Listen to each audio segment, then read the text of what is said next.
And welcome back to another cooking from the backyard. Corned beef, but I'm using this will be made with deer, but I've done it with elk and all kinds of wild game, and it comes out really good. This is one of the few recipes that I actually came up with that I got right the first time. But anyway, all you really need is some kind of game meat. You could use beef too. On beef, it's traditionally a brisket. On game animals, a brisket isn't big enough to actually make a corned beef out of. But past that, some beer, Guinness, and for whatever reason it has to be Guinness. I've tried other ones, it doesn't work. Kosher salt, pickling spice, some curing salt, and some brown sugar, and that's about it. So we'll get to kind of mixing this up, and I'll show you how I do it. So this recipe is based on 2.5 pounds. That's what these two roasts weigh. So just kind of as a reference point, I'll have a recipe down below. But the first thing we're going to do is mix up our liquid ingredients, which is a 1.5 cups of water. And it's a 1/2 cup of beer. Like I said, makes a difference on the Guinness.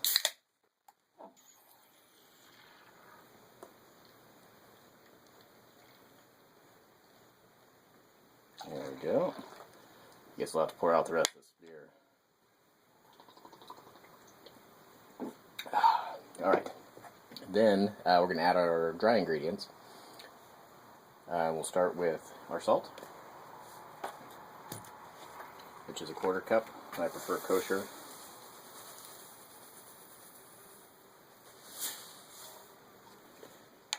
And our brown sugar, which is a 1/4 cup also. And then our pink salt, the right measuring spoon here, just a 1/2 teaspoon for 2.5 pounds. There we go. This one's the important one. You want to make sure you get this right, because stuff you want to make sure you measure. So, okay, that's it.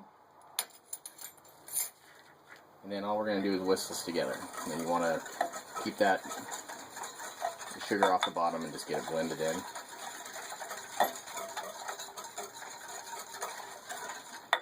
And then we're going to add our pickling seasoning. You can add that before it just gets cut off in your whisk. And that too is a 1/4 cup.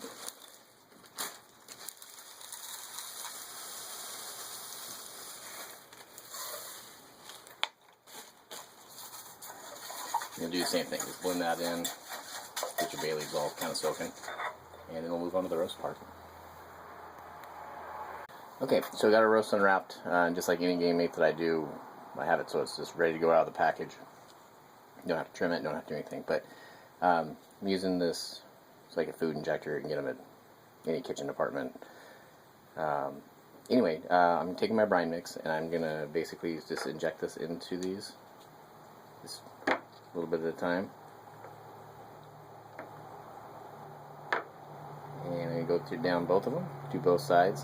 There's actually a weight measurement that you can do to know if you have enough brine in a product, but the long and the short of it is when you're pushing it and no more will go in, you're pretty much there. So get these the rest of the way brined up,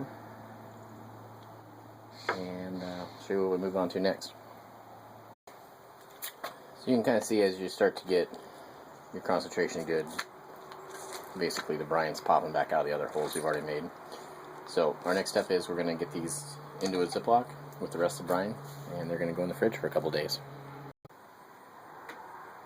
So they're just in a 1 gallon Ziploc, and I poured the rest of that brine that was left over after injecting them in there on top, and they're going to sit in the cooler or refrigerator for 2 days. Each day I'll flip them over, just kind of keep the marinating brine evenly dispersed, and then they'll be pretty much ready to go. I'm going to go ahead and tack on how I cook these on the end of this, so if you just want the recipe, there it is. But if you want to see what we do with them after this, hang on, that'll be coming up when these come out of the cooler here in a couple days. So 2 days have passed, and our corn deers are all marinated, and there's a couple different things you could do with these. You could put them right in with some cabbage and potatoes, do them kind of Irish style. You could rinse them off, black pepper them and smoke them, be more like a pastrami. What I'm going to do with them is make a hash, basically. And so I'm going to take one of these out, the other one I'll freeze for the next time I want to do this, And I'm just going to toss it in the pressure cooker for about an hour. I'll kind of show you what else I do along the way. So we got the corned beef in the pressure cooker. It's coming up to temperature right now. So we got, in this bowl, just some potatoes, 3 different colored, chopped up. Some Walla Walla sweet onions, red peppers, and just some seasoning. And basically, however you like to do your fried potatoes. Add a little olive oil here. And then I'll end up doing these on the barbecue too. Just have a griddle out there. And we'll get them cooking while our corned beef or corned deer is in the pressure cooker. So, kind of give you a little update here once everything's going. About 45 minutes has passed. It's letting off the pressure off our pressure cooker. Potatoes and onions and peppers are looking great. And we're just going to pull the corned beef out here and move on to the next step. Okay, this is what it looks like right out of the pressure cooker. And I'm going to kind of shred this up and get a couple chops with a knife. I'll kind of show you that and then mix it in with those potatoes. Okay, so next thing I'm going to do is just come in with a knife and it just pretty much breaks apart.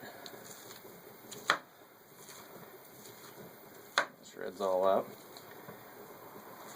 And then any of my bigger chunks, cut them one direction and then a couple chops the next way. That's ready to get mixed in with our potatoes. So we'll get that over there on the barbecue with those and they'll be ready to mix up. Okay, so adding this onto our potatoes.